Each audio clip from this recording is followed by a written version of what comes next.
स्वागत। बातमी आहे पुण्यातून। राज्यामध्ये उष्णतेची प्रचंड लाट पसरलेली आहे। हवामान विभागाकडून कोकणाला देखील सतर्कतेचा इशारा देण्यात आलेला आहे। राज्यासाठी पुढील काही तास हे अतिशय महत्त्वाचे आहेत। हवामान विभाग प्रमुखांनी हा अंदाज व्यक्त केलेला आहे। राज्यामध्ये उष्णतेची प्रचंड लाट पसरलेली आहे, त्यामुळे हवामान विभाग प्रमुखांनी पुढचे काही तास हे अतिशय महत्त्वाचे असल्याचा अंदाज व्यक्त केला आहे।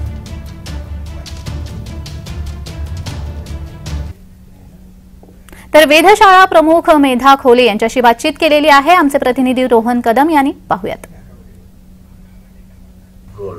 राज्यभरामध्ये सध्या उष्णतेच्या लाटेने थैमान घातलेलं पाहायला मिळते आणि त्यामुळेच कोकणामध्ये ऑरेंज अलर्ट जो आहे तो हवामान विभागाने दिलेला आहे। आपल्यासोबत हवामान विभाग प्रमुख आहेत, आपण त्यांच्याशी बातचीत करतोय।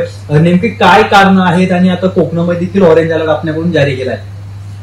गेल्या 2 ते 3 दिवसापासून राज्यातल्या सगळ्याच जिल्ह्यांमध्ये उष्णतेचा प्रकोप आपल्याला वाढलेला दिसून येतो आहे आणि याचा जास्त प्रभाव विशेषतः कोकणात आपल्याला दिसून येतोय आणि त्याच्यामुळे एकूण जी सगळी हवामानाची परिस्थिती आहे आणि पुढचं जे एक पूर्वानुमान आहे किंवा पुढच्या 2 ते 3 दिवसाचा जो अंदाज आहे त्यानुसार भारतीय हवामानशास्त्र विभागाने कोकणातल्या बहुतांश जिल्ह्यांना ठाणे, रत्नागिरी, पालघर, मुंबई, सिंधुदुर्ग या सगळ्या जिल्ह्यांना आज म्हणजे 17 एप्रिल 2024 रोजी ऑरेंज अलर्ट जाहीर केलेला आहे। म्हणजे इथे उष्णतेची लाट तीव्र असण्याची शक्यता आहे आणि त्याच्यामुळे नागरिकांनी या भागात वावरताना विशेष काळजी घ्यावी।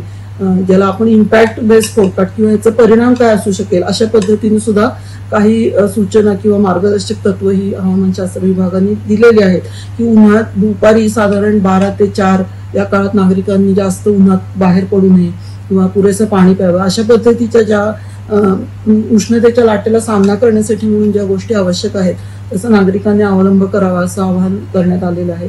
आणि त्याच कोकणाबरोबर हा जो उष्णतेची लाटेची तीव्रता आहे ती आज म्हणजे 17 एप्रिल रोजी त्याची तीव्रता जास्त राहील आणि त्याच्यानंतर पुढच्या 2-3 दिवसामध्ये याची तीव्रता हळूहळू कमी होईल, पण तरी ती तीव्रता राहणार आहे, पण त्याची तीव्रता कमी होईल पण उष्णतेची लाट एकदम संपेल अशातला हा भाग नाहीये। कोकणाबरोबरच मध्य महाराष्ट्रातले जे दक्षिण जिल्हे आहेत विशेषतः सातारा, सांगली, कोल्हापूर, पुणे आणि त्याचबरोबर मराठवाड्यातले बहुतेक जिल्हे, विदर्भातले अनेक जिल्हे या सगळ्या भागांमध्ये सुद्धा उष्णतेची लाट असण्याची शक्यता आहे।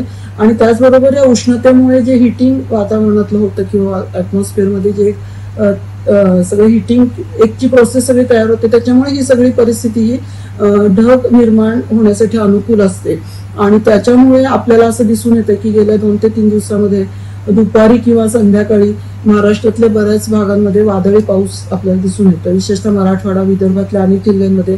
काय नेमकी कारण आहेत की एवढं तापमान वाढलं? म्हणजे पुण्यामध्ये जवळपास 42.9 म्हणजे जवळपास 43 पर्यंत पुण्यातील अनेक भागांमध्ये हे तापमान नोंदवलं गेलं। काय कारण आहेत एवढं तापमान वाढण्याची? हे तापमान वाढण्याचं मुख्य कारण असं आहे की वातावरणातली आर्द्रता कमी झालेली आहे। जेव्हा वातावरणात आर्द्रता जास्त असते, ज्याला ह्युमिडिटी लेवल जास्त असते, तेव्हा टेम्परेचर हे थोडंसं कमी राहतं। म्हणजे त्याचं जे एक तापमान वाढण्याची जी एक प्रक्रिया असते त्याला कुठेतरी अटकाव होतो जर आर्द्रता पुरेशी असेल वातावरणात। त्यामुळेच पुढील काही दिवस, आजचा दिवस आणि पुढील काही दिवस जो आहे तो नागरिकांना सतर्कतेचा इशारा देण्यात आलेला आहे आणि त्यांनी काळजी घेऊनच घराबाहेर पडावं अशा प्रकारचं आव्हान देखील विविध माध्यमातून सध्या केलं जात असल्याचं चित्र पाहायला मिळत आहे।